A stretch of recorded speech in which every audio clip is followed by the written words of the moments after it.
All right, let's jump right in with a deep dive into one of those intriguing UFO cases out there. Imagine a small coastal town suddenly flooded with reports of, well, UFOs.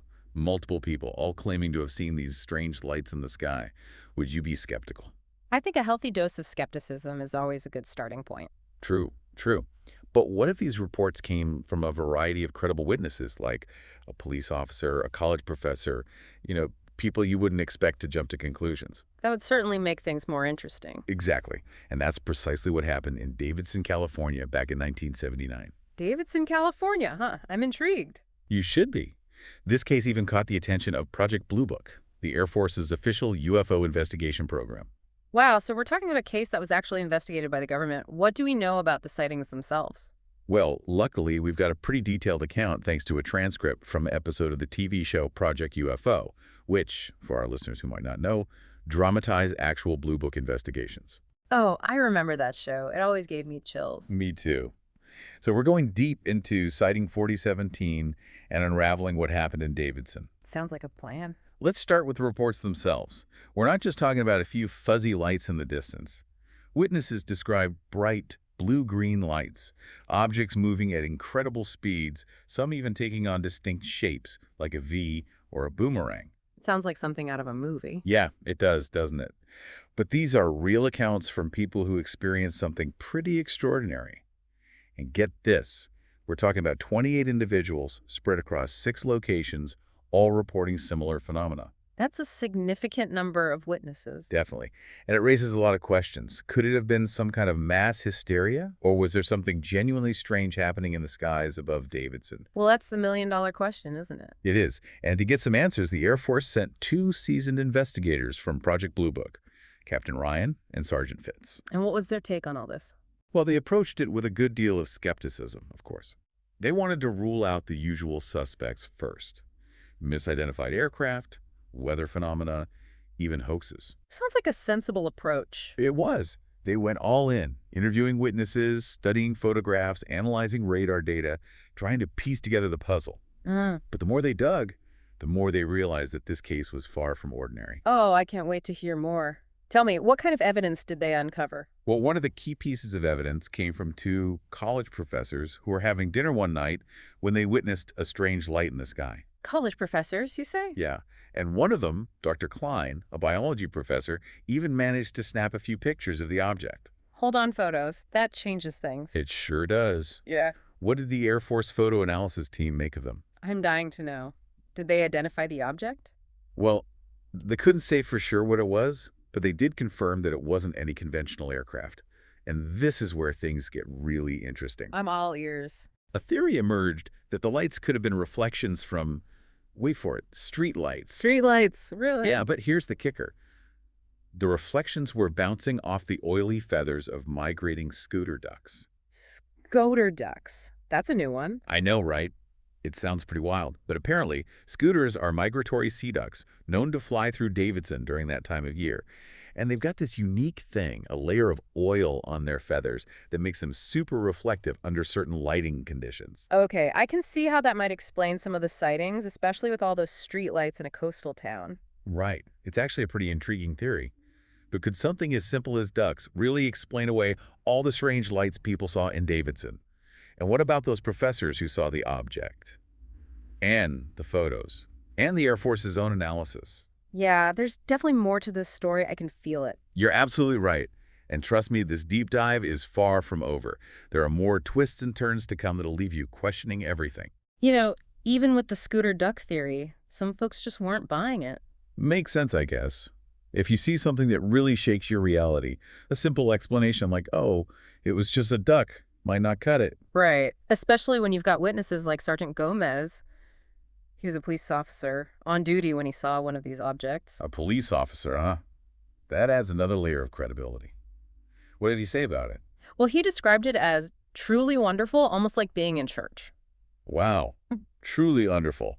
That's not the kind of description you'd expect from someone who's just seen a, misidentified duck. Exactly. He even claimed to have a feeling it was going to happen before he actually saw anything. Interesting. So it wasn't just a visual experience, there was an emotional component to it as well. It seems that way. Mm-hmm. And his experience wasn't unique. Other witnesses talked about feeling a sense of awe or wonder, almost like a spiritual experience. That's fascinating. It suggests there's something about these sightings that goes beyond just seeing lights in the sky. Absolutely. There is a deeper connection, a sense of mystery that resonates on a personal level for many witnesses. Take Mrs. Racker, for instance. Mrs. Frecker.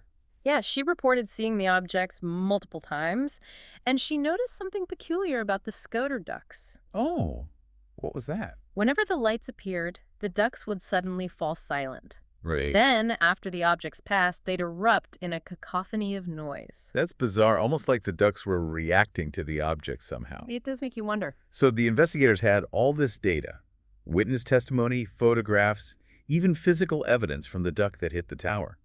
Did they manage to piece it all together? Well, they tried, but it was a tough case to crack. And then, wouldn't you know it, the media got involved. Oh boy.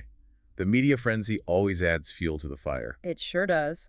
Suddenly, the Davidson case was making headlines, with some outlets even hinting at a possible Air Force cover-up. Adding to the conspiracy theories, I bet. You got it.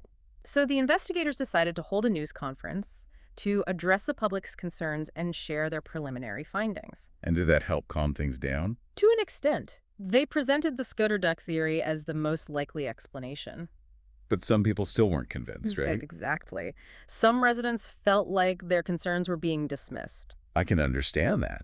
If you've had an experience that defies easy explanation, a simple answer might not be enough. Right. Especially when there's a lingering sense of mystery, something that just doesn't add up. And in the Davidson case, that mystery deepened even further when Dr. Robinson, the psychology professor, came forward with a pretty shocking revelation. Okay, now this is where things get really interesting. What did he reveal? He admitted that he'd known all along that the UFOs were, in fact, scoter ducks. He knew. The whole time. He did. He even saw the duck hit the transmission tower and took pictures of it. Wait, so why didn't he say anything? Why keep it a secret? Well, here's the twist. He was conducting his own little experiment. An experiment? What kind of experiment? He was studying mass hysteria. He saw the UFO sightings as a unique opportunity to observe how shared beliefs could spread and influence an entire community. So he used the town as his own personal lab. I can see why that didn't go over well with the residents. It didn't.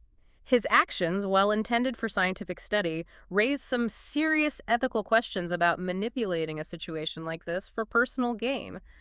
And as if things weren't already complicated enough, another intriguing detail emerged. Oh, this is getting good. What happened next? Well, just when you thought things couldn't get any stranger, a retired rear admiral came forward with his own UFO sighting. A rear admiral? Now we're talking. This isn't just some random guy on the street. Exactly. This was a man with a distinguished career in naval aviation, a guy who knew his stuff when it came to the skies. So what did he see? He was on a camping trip up in the mountains miles away from Davidson when he saw this large, wing-shaped object in the sky. A wing-shaped object. Yeah, he said it reminded him of the old flying wing aircraft. Wow, that's pretty specific. And coming from an experienced naval aviator, it's hard to just brush it off. Right. And get this, his description matched almost perfectly with a drawing made by another witness from Davidson, an elderly resident named Carlos. Hold on, so we have a rear admiral, a resident of Davidson, both describing a similar object, and neither of these sightings can be explained by, well, ducks. Nope. And here's the thing. The Air Force officially closed the Davidson case, attributing most of the sightings to, you guessed it, the scoter ducks. But certain elements, like the Admiral's sighting and Carlos's drawing, they remain unexplained. It's those unexplained elements that keep us coming back to these cases, isn't it? There's always that little bit of mystery, that something that just doesn't quite fit, that makes you wonder if there's more to the story. Exactly. And the Davidson case, with all its twists and turns, it reminds us that the search for truth, it's not always a straight line. We try to make sense of things, to find explanations, but sometimes those explanations just lead to more questions. And sometimes those questions are more intriguing than the answers themselves. I'd say so. The Davidson case, it really highlights how our perceptions, our beliefs, can influence what we see and how we interpret events. It's a good reminder to keep an open mind, to question everything, and to never stop searching for the truth. Absolutely. And even when we think we've found the answers, there's always a chance that something new will come along, something that challenges our assumptions and makes us re-examine what we thought we knew. So even with the official explanation pointing to those reflective scoter ducks, the Davidson case still leaves us with more questions than answers. And maybe that's okay. Maybe it's those unanswered questions that keep us looking up, keep us wondering what else is out there. The truth is, here.